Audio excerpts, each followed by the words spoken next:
നമസ്കാരം, ഞാൻ ശാലിനി. പ്രധാന വാർത്തകൾ.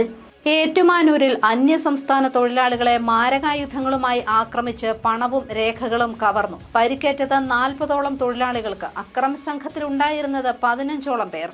വാഴൂർ ശാസ്താംകാവ് കൊല്ലക്കൊമ്പ് പാലം ഒലിച്ചുപോയി. സമീപത്തെ നടപ്പാലവും വീഴാറായി. വഴിയില്ലാതെ വലഞ്ഞ് 40ലധികം കുടുംബങ്ങൾ. പുതിയ പാലത്തിന് 1 കോടിയിലധികം രൂപ അനുവദിച്ചിട്ട് നാളുകൾ. സാങ്കേതിക അനുമതി വൈകുന്നതായി പഞ്ചായത്ത് അധികൃതർ.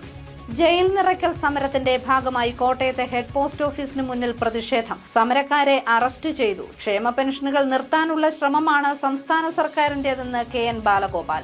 കർക്കിടക വാവുബലി ബുധനാഴ്ച. ബലിതർപ്പണത്തിനൊരുങ്ങി വെന്നിമല ശ്രീരാമലക്ഷ്മണ സ്വാമി ക്ഷേത്രം. വാർത്തകൾ വിശദമായി. ഏറ്റുമാനൂർ പേരൂർ പൂവത്തുമൂടിന് സമീപം അന്യസംസ്ഥാന തൊഴിലാളികൾ താമസിക്കുന്ന കെട്ടിടത്തിൽ മാരകായുധങ്ങളുമായി ഒരു സംഘം കടന്നാക്രമിച്ച് കവർച്ച നടത്തിയതായി പരാതി. അരയിരം ക്ഷേത്രത്തിന് സമീപത്തെ മാലിയൽ ബിൽഡിംഗിൽ താമസിക്കുന്ന 40ഓളം തൊഴിലാളികളെ ആക്രമിച്ച ശേഷമാണ് പണവും വിലപ്പെട്ട രേഖകളും കവർന്നത്. ഏറ്റുമാനൂർ പേരൂർ പൂവത്തുമൂടിന് സമീപം അന്യസംസ്ഥാന തൊഴിലാളികൾ താമസിക്കുന്ന കെട്ടിടത്തിൽ മാരകായുധങ്ങളുമായി കടന്നുകയറി ആക്രമിച്ച് കവർച്ച നടത്തിയതായി പരാതി. ശനിയാഴ്ച അർദ്ധരാത്രി 12 മണിയോടെയാണ് കവർച്ചാ സംഘത്തിന്റെ ആക്രമണമുണ്ടായത്. ആക്രമണത്തിൽ പണവും പ്രധാനപ്പെട്ട രേഖകളും സംഘം കവർന്നു. 15ഓളം വരുന്ന ആക്രമി സംഘമാണ് സംഭവത്തിന് പിന്നിൽ. ഇതിൽ പകുതിയോളം പേർ കെട്ടിടത്തിനുള്ളിൽ കടന്നുകയറി തൊഴിലാളികളെ മാരകമായി ആക്രമിക്കുകയായിരുന്നു. ബാക്കിയുള്ളവർ വാഹനങ്ങളുമായി പുറത്തു കാവൽ നിൽക്കുന്നുവെന്നായിരുന്നു ലഭിക്കുന്ന വിവരം. ആക്രമണത്തിൽ അന്യസംസ്ഥാന തൊഴിലാളികൾക്ക് പരിക്കേറ്റിട്ടുണ്ട്. പരിക്കേറ്റ ചിലർ ആശുപത്രിയിൽ ചികിത്സ തേടിയതായി ഒപ്പമുള്ള തൊഴിലാളികളായ സദാ പറഞ്ഞു. ആശുപത്രി 3-4 പേർ പോയിട്ടുണ്ടോ? അവന്മാർക്ക് വലുതായിട്ടുണ്ടോ? നമ്മൾ ചെറിയതായിട്ട് ഇടിച്ചിട്ടുണ്ടോ? പുറകില് കുത്തിയിട്ടുണ്ടോ? ചെറിയതായിട്ട് എന്റെ പേർത്തട്ടിന് ഇവിടെ കുത്തിയിട്ടുണ്ടോ? അപ്പൊ എന്റെ ശകലം ചെറിയതായിട്ട് 2-3 ഇടി കൊടുത്തു. വലുതായിട്ട് ഇടിച്ചിട്ടുണ്ടോ നല്ലപോലെ? അത് വിഷയമില്ല. പിന്നെ ഇവന്മാർ പോകുന്ന നേരത്ത് പൈസ കൊണ്ടുപോയി, മൊബൈലൊക്കെ കൊണ്ടുപോകുന്ന നേരത്ത് അവന്മാർ നമ്മളെ വാതിലിന് റൂമിലകത്ത് പൂട്ടിക്കൊണ്ട് പുറത്തുകൊണ്ട് ഉടമ്പൊലിട്ട് പൂട്ടിക്കൊണ്ടുപോയി. അകത്തെല്ലാം സ്പ്രേ അടിച്ചിട്ട് അവന്മാർ ഇറങ്ങിപ്പോയി. സംഭവം അറിഞ്ഞ ഉടൻ തന്നെ കെട്ടിട ഉടമയായ സിബി മാലിയിൽ വിവരം പോലീസിൽ അറിയിക്കുകയായിരുന്നു. പോലീസ് സംഘം സ്ഥലത്തെത്തി അന്വേഷണം ശക്തമാക്കിയിട്ടുണ്ട്.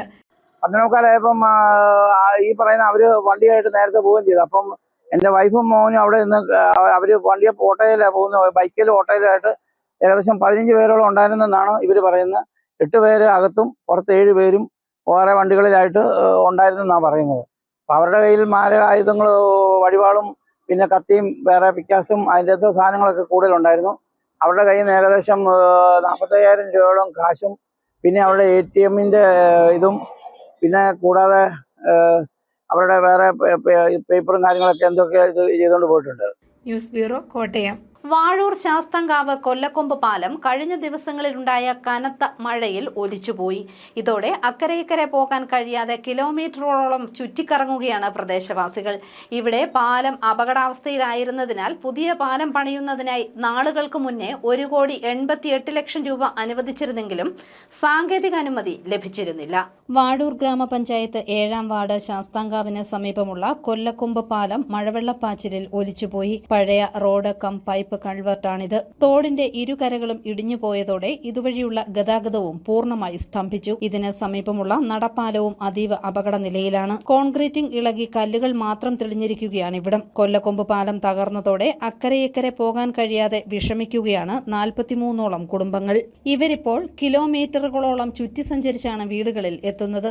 സ്കൂൾ ബസ് അടക്കമുള്ള വാഹനങ്ങൾ ഇതുവഴി സഞ്ചരിച്ചിരുന്നു. പാലം നേരത്തെ തന്നെ അപകടാവസ്ഥയിലായിരുന്നതിനാൽ പുതിയ പാലം പണിയുന്നതിന് 1,88,00,000 രൂപ മൈനർ ആൻഡ് ഇറിഗേഷൻ വകുപ്പ് അനുവദിച്ചിരുന്നു. എന്നാൽ ഭരണാനുമതി മാത്രമേ ലഭിച്ചിരുന്നുള്ളൂ. സാങ്കേതിക അനുമതി ലഭിക്കാൻ വൈകിയത് പുതിയ പാലം പണിയുന്നതിന് തടസ്സമായതായി വാഴൂർ പഞ്ചായത്ത് പ്രസിഡന്റ് S. പുഷ്കലാദേവി പറഞ്ഞു. ഇത് ശ്രദ്ധയിൽപ്പെട്ടപ്പോൾ തന്നെ അവിടെ നമ്മൾ ബാനറുകളൊക്കെ വലിച്ചു കെട്ടി അപകട സൂചന കൊടുക്കുകയൊക്കെ ചെയ്തു. വീണ്ടും മൈനർ ഇറിഗേഷൻ വകുപ്പിനെ വിളിച്ചു കൊണ്ടുവന്നു. അവർ വന്ന് കണ്ടു. അവർ റിപ്പോർട്ട് എഴുതി പോയിട്ടുണ്ട്.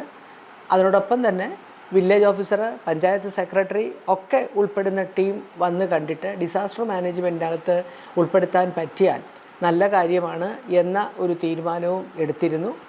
പക്ഷേ ഇപ്പോൾ തൽക്കാലം ഞാൻ അറിവുള്ള ആൾക്കാരോട് മൈനർ ഇറിഗേഷൻ വകുപ്പിൽ നിന്ന് തന്നെ എക്സിക്യൂട്ടീവ് എഞ്ചിനീയറായിട്ട് റിട്ടയർ ചെയ്ത ഒരാളിൻ്റെ ഉപദേശം തേടിയപ്പോൾ തൽക്കാലം ഒരു 10-30,000 രൂപയുണ്ടെങ്കിൽ കല്ല് പാകി യാത്രായോഗ്യമാക്കാം. കാരണം 1,88,00,000 രൂപ അനുവദിച്ചു കിടക്കുന്ന പദ്ധതിക്ക് ടെക്നിക്കൽ സാങ്ഷൻ കിട്ടാൻ കാലതാമസം വന്നാൽ ഈ ആൾക്കാർക്ക് ഒരു ആശ്വാസമാകുന്ന രീതിയിൽ കല്ല് പാകി വണ്ടി പോകാനും നടന്നു പോകാനും ഒക്കെ ഉള്ള സൗകര്യങ്ങൾ ഒരുക്കാൻ പറ്റും എന്ന് ഒരു ഉപദേശവും നമുക്ക് ലഭിച്ചിട്ടുണ്ട്. അതിൻ്റെ അടിസ്ഥാനത്തിൽ മുന്നോട്ട് പോവുകയാണ്. അതിൻ്റെ കൂട്ടത്തിൽ മൈനർ ഇറിഗേഷൻ വകുപ്പ് ഡിസൈൻ ഉണ്ടാക്കാനായിട്ട് കൊടുത്തിട്ടുണ്ട്. ഡിസൈനും കൂടി ആയെങ്കിൽ മാത്രമേ നമുക്ക് പദ്ധതിയുമായിട്ട് മുന്നോട്ട് പോകാനായിട്ട് കഴിയുള്ളൂ. ടെൻഡർ ചെയ്യാനും ബാക്കിയുള്ള കാര്യം ഒരു 3 മാസത്തിനുള്ളിൽ അത് നടക്കുമെന്നാണ് ഇപ്പം നമ്മളോട് അറിയിച്ചിരിക്കുന്നത്. കുറച്ച് കുട്ടികളും മറ്റുമൊക്കെ 2 വീലേഴ്സും ഒക്കെ ആയിട്ട് വന്ന് അവിടെ വണ്ടി കഴുകാനും മറ്റുമൊക്കെ ഇറങ്ങുന്നത് വളരെ അപകടമാണ്. എപ്പോൾ വേണമോ ബാക്കി ഭാഗങ്ങൾ ഇടിഞ്ഞു പോകാൻ സാധ്യതയുണ്ട് എന്ന വിവരവും കൂടി ഈ റിപ്പോർട്ട് ചെയ്തിട്ടുണ്ട്. പുതിയ പാലം പണിയുന്നതിന് കാലതാമസമുണ്ടായാൽ കല്ല് പാകി ഇപ്പോഴുള്ള പാലത്തിലൂടെ വാഹനം കടന്നുപോകാനുള്ള സൗകര്യം ഒരുക്കാനുള്ള ശ്രമത്തിലാണ് പഞ്ചായത്ത് അധികൃതർ. പാലം അപകടാവസ്ഥയിലെന്ന് കാണിച്ച് സൂചനാ ബോർഡും അധികൃതർ സ്ഥാപിച്ചിട്ടുണ്ട്. News bureau, Ponkunnam. കേന്ദ്ര സർക്കാരിന്റെ ജനവിരുദ്ധ നയങ്ങൾക്കെതിരെ ദേശീയ തലത്തിൽ നടക്കുന്ന ജയിൽ നിറയ്ക്കൽ സമരത്തിന്റെ ഭാഗമായി കോട്ടയത്തും ഹെഡ് പോസ്റ്റ് ഓഫീസ് ഉപരോധം നടന്നു. വിവിധ ട്രേഡ് യൂണിയനുകൾ, കർഷക തൊഴിലാളി സംഘടനകൾ എന്നിവയുടെ നേതൃത്വത്തിലായിരുന്നു സമരം. സമരക്കാരെ പോലീസ് അറസ്റ്റ് ചെയ്ത് നീക്കി. ട്രേഡ് യൂണിയനുകൾ, കർഷക തൊഴിലാളി സംഘടനകൾ എന്നിവയുടെ നേതൃത്വത്തിൽ കോട്ടയം ഹെഡ് പോസ്റ്റ് ഓഫീസ് ഉപരോധിച്ചു. കേന്ദ്ര സർക്കാർ തൊഴിൽ, കാർഷിക മേഖലകളിൽ അനുദിനം സ്വീകരിച്ചുകൊണ്ടിരിക്കുന്ന ജനവിരുദ്ധ നയങ്ങൾക്കെതിരെ ദേശീയ തലത്തിൽ നടത്തുന്ന ജയിൽ നിറയ്ക്കൽ സമരത്തിന്റെ ഭാഗമായിട്ടായിരുന്നു ഉപരോധം. നൂറുകണക്കിന് തൊഴിലാളികളും കർഷക തൊഴിലാളികളും പങ്കെടുത്തു. സമരക്കാരെ പോലീസ് അറസ്റ്റ് ചെയ്ത് നീക്കി. കേരള കർഷക സംഘം സംസ്ഥാന vice president KN Balagopal MLA ഉപരോധം ഉദ്ഘാടനം ചെയ്തു. കേന്ദ്ര ഗവൺമെന്റിന്റെ കർഷക തൊഴിലാളി വിരുദ്ധ നടപടികൾ നടപ്പാക്കുന്ന ഗവൺമെന്റാണ് കേരളത്തിലേതെന്ന് KN ബാലഗോപാൽ പറഞ്ഞു. സാമൂഹ്യക്ഷേമ പെൻഷനുകൾ അട്ടിമറിച്ചു. സാമൂഹ്യക്ഷേമ പെൻഷൻ ബാങ്ക് വഴിയാക്കിയത് പദ്ധതി അവസാനിപ്പിക്കാൻ വേണ്ടിയാണെന്നും KN ബാലഗോപാൽ ആരോപിച്ചു. വരുമ്പോൾ തന്നെ മറുവശത്ത് പെൻഷൻ കർഷക തൊഴിലാളികൾ ഉൾപ്പെടെയുള്ള നമ്മുടെ ഈ നാട്ടിലെ 62 ലക്ഷം പേർക്ക് എല്ലാ മേഖലയിൽ നിന്നുള്ളവർ മേടിക്കുന്നുണ്ട് പെൻഷൻ. 62 ലക്ഷം പേർക്ക് പെൻഷൻ കൊടുക്കുന്ന സംവിധാനത്തെ തകർത്ത് ഇനി അത് ഡയറക്റ്റ് ബാങ്ക് ട്രാൻസ്ഫർ വഴി മാത്രമേ പറ്റൂ എന്നുള്ള തീരുമാനം വരുന്നു. ഡയറക്റ്റ് ബാങ്ക് ട്രാൻസ്ഫറിന് വേണ്ടവരെ ആവശ്യപ്പെടുന്നവർക്ക് കൊടുക്കുന്നത് നമ്മൾ എതിരില്ല. കേരളത്തിൽ ഇപ്പോൾ പെൻഷൻ മേടിക്കുന്ന പകുതിയോളം ആളുകൾ ബാങ്ക് ട്രാൻസ്ഫർ വഴി തന്നെയാണ് മേടിക്കുന്നത്. ബാക്കി ആളുകളുണ്ട്, 30 ലക്ഷത്തിനകത്ത് ആളുകളുണ്ട്. അവർക്ക് അവരുടെ തന്നെ ഓപ്ഷൻ ചോദിച്ചു അവർക്ക് ബാങ്കിൽ പോയിട്ട് മേടിക്കാൻ പറ്റുന്നില്ല. നിങ്ങൾക്കറിയാം, കിടപ്പ് രോഗികൾക്ക് മാത്രമേ കൊടുക്കൂ എന്ന് തീരുമാനിച്ചുള്ള അവസ്ഥ. ബാക്കി പല ആളുകളും 90ഉം 95ഉം വയസ്സായ ആളുകൾ. കേന്ദ്ര സർക്കാരിന്റെ ജനദ്രോഹ നടപടികൾ അതേപടി പകർത്തുകയാണ് സംസ്ഥാന സർക്കാർ. വന്ദേ മാതരത്തിന്റെ കാര്യത്തിലും അതാണ് ഉണ്ടായിരിക്കുന്നതെന്നും KN ബാലഗോപാൽ കുറ്റപ്പെടുത്തി. വരും നാളുകളിൽ കർഷകദ്രോഹ നടപടികൾ തുടർന്നാൽ ശക്തമായ പ്രക്ഷോഭം നടത്തുമെന്നും ബാലഗോപാൽ പറഞ്ഞു. കൃഷിക്കാർക്ക് സഹായകരമായ അവരുടെ വില ഉറപ്പാക്കുന്ന നിയമങ്ങൾ മാറ്റുന്നു. അതിന് പേരിലാണ് വലിയ കർഷക സമരം വന്നത്. ഇതിനൊപ്പം തൊഴിലാളില്ലാതെ വരുന്നു. കർഷക തൊഴിലാളിക്ക് കൂലിയില്ല, അവർക്ക് ജോലിയില്ല, അവരുടെ ഭക്ഷ്യസുരക്ഷയില്ല, തൊഴിലുറപ്പ് പദ്ധതി ഉൾപ്പെടെ വെള്ളം ചേർക്കും. ഇതെല്ലാം വന്നുകൊണ്ടിരിക്കുന്നതുകൊണ്ടാണ് കേന്ദ്ര ഗവൺമെന്റിനെതിരെയുള്ള ശക്തമായ പ്രതിഷേധം. ആ പ്രതിഷേധം പലതരത്തിൽ നടക്കുകയാണ്. ഞാനിവിടെ പറഞ്ഞതുപോലെ ഒരു സമരത്തിന് വേണ്ടി സമരമില്ലത്. AITUC ജില്ലാ പ്രസിഡന്റ് OPS സലാം അധ്യക്ഷനായി. CITU സംസ്ഥാന വൈസ് പ്രസിഡന്റ് TR രഘുനാഥൻ, ജില്ലാ സെക്രട്ടറി K അനിൽകുമാർ, കർഷക സംഘം ജില്ലാ president Joseph Philip, secretary KM Radhakrishnan, KSKTU ജില്ലാ president PV Sunil, secretary MK Prabhakaran തുടങ്ങിയവർ പങ്കെടുത്തു. News bureau, Kottayam. വെന്നിമല ശ്രീരാമലക്ഷ്മണ സ്വാമി ക്ഷേത്രം കർക്കിടക വാവുബലി തർപ്പണത്തിനായി ഒരുങ്ങി. ബുധനാഴ്ച പുലർച്ചെ 4 മണി മുതൽ തർപ്പണ ചടങ്ങുകൾ നടക്കും. ദക്ഷിണ അയോധ്യ എന്നറിയപ്പെടുന്നതും ശ്രീരാമലക്ഷ്മണ സ്വാമിമാർ ഒരേ ശ്രീകോവിലിൽ കുടികൊള്ളുന്നതുമായ അതിപുരാതനമായ ക്ഷേത്രമാണ് വെന്നിമലയിലെ ശ്രീരാമലക്ഷ്മണ സ്വാമി ക്ഷേത്രം. 1000-ലധികം വർഷം പഴക്കമുള്ള ക്ഷേത്രമാണിത്. ചേരമാൻ പെരുമാളാണ് ഈ ക്ഷേത്രവും കോട്ടയും നിർമ്മിച്ചതെന്ന് ഐതിഹ്യം പറയുന്നു. ചതുർബാഹുവായ മഹാവിഷ്ണുവിന്റെ ശിലാവിഗ്രഹത്തിൽ ശ്രീരാമനും ലക്ഷ്മണനും ഒരുമിച്ച് വാഴുന്ന പ്രതിഷ്ഠയാണ് ഇവിടെയുള്ളത്. വളരെ അപൂർവവും കേരളത്തിൽ മറ്റൊരിടത്തും കാണാൻ സാധിക്കാത്തതുമായ മുഖമണ്ഡപത്തോടുകൂടിയ വട്ട ശ്രീകോവിലുള്ള ക്ഷേത്രമാണിത്. ഗഡപ്രസാദം എന്നാണ് ഇതറിയപ്പെടുന്നത്. ഇവിടെ എല്ലാവരെയും കർക്കിടക മാസത്തിൽ ബലിതർപ്പണ ചടങ്ങ് നടത്തുന്നു. കൂടാതെ വർഷത്തിൽ എല്ലാ ദിവസവും ഇവിടെ ബലിതർപ്പണം ചെയ്യാൻ കഴിയും എന്ന പ്രത്യേകതയും ഉണ്ട്. മറ്റന്നാൾ നടക്കുന്ന ബലിതർപ്പണത്തിനായി വിപുലമായ ഒരുക്കങ്ങളാണ് ക്ഷേത്രത്തിൽ നടന്നുവരുന്നത്. പുലർച്ചെ 4 മണി മുതൽ ശ്രീരാമ തീർത്ഥക്കുളത്തിൽ തർപ്പണ ചടങ്ങുകൾ നടക്കും. തുടർന്ന് പിതൃപൂജ, തിലഹവനം എന്നിവയും ഉണ്ടായിരിക്കും. News bureau, Ponkunnam. സംസ്ഥാന ആഭ്യന്തര വകുപ്പിന്റെ ഓപ്പറേഷൻ തൂഫാൻ ക്യാമ്പയിനിൽ വേൾഡ് മലയാളി ഓർഗനൈസേഷനും film and audio visual cultural സൊസൈറ്റിയും ചേർന്ന് അന്താരാഷ്ട്ര തലത്തിൽ റീൽസ് ആൻഡ് ഷോർട്സ് മത്സരം നടത്തുന്നു. കവചം 2026 ലോഗോ പ്രകാശനം ഈ മാസം 13-ന് നടക്കും. ഉച്ചകഴിഞ്ഞ് 2 മണിക്ക് കളത്തിപ്പടി മരിയൻ സീനിയർ സെക്കൻഡറി സ്കൂളിൽ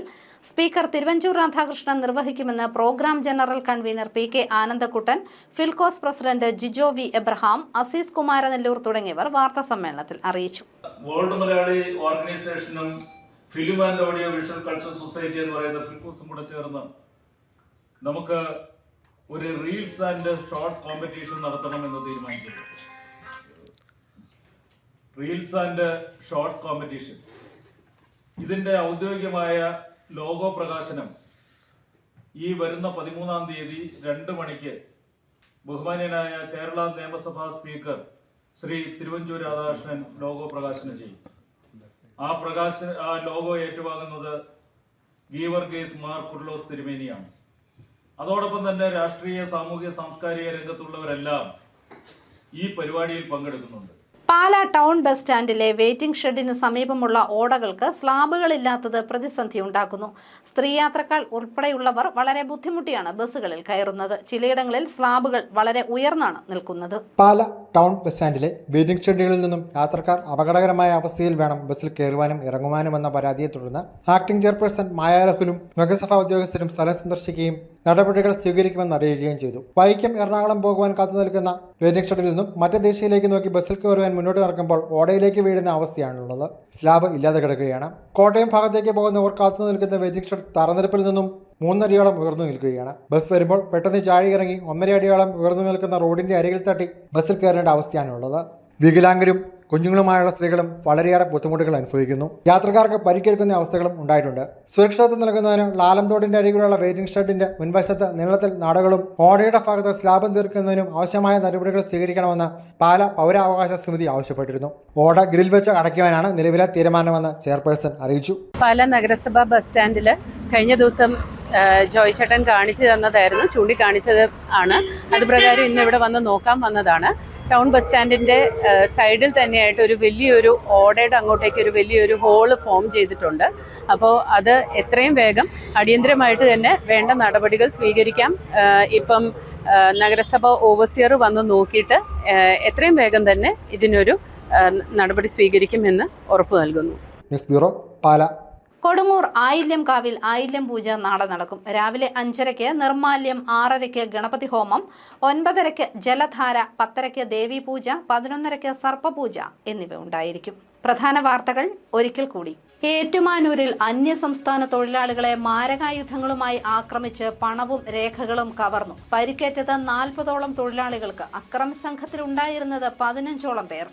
വാഴൂർ ശാസ്താംകാവ് കൊല്ലക്കൊമ്പ് പാലം ഒലിച്ചുപോയി. സമീപത്തെ നടപ്പാലവും വീഴാറായി. വഴിയില്ലാതെ വലഞ്ഞ് 40-ലധികം കുടുംബങ്ങൾ. പുതിയ പാലത്തിന് 1 കോടിയിലധികം രൂപ അനുവദിച്ചിട്ട് നാളുകൾ. സാങ്കേതിക അനുമതി വൈകുന്നതായി പഞ്ചായത്ത് അധികൃതർ.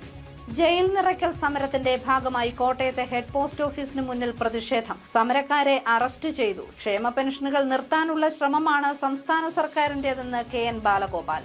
കർക്കിടക വാവുബലി ബുധനാഴ്ച. ബലിതർപ്പണത്തിനൊരുങ്ങി വെന്നിമല ശ്രീരാമ ലക്ഷ്മണ സ്വാമി ക്ഷേത്രം. ഈ ബുള്ളറ്റിൻ പൂർണ്ണമാകുന്നു. നമസ്കാരം.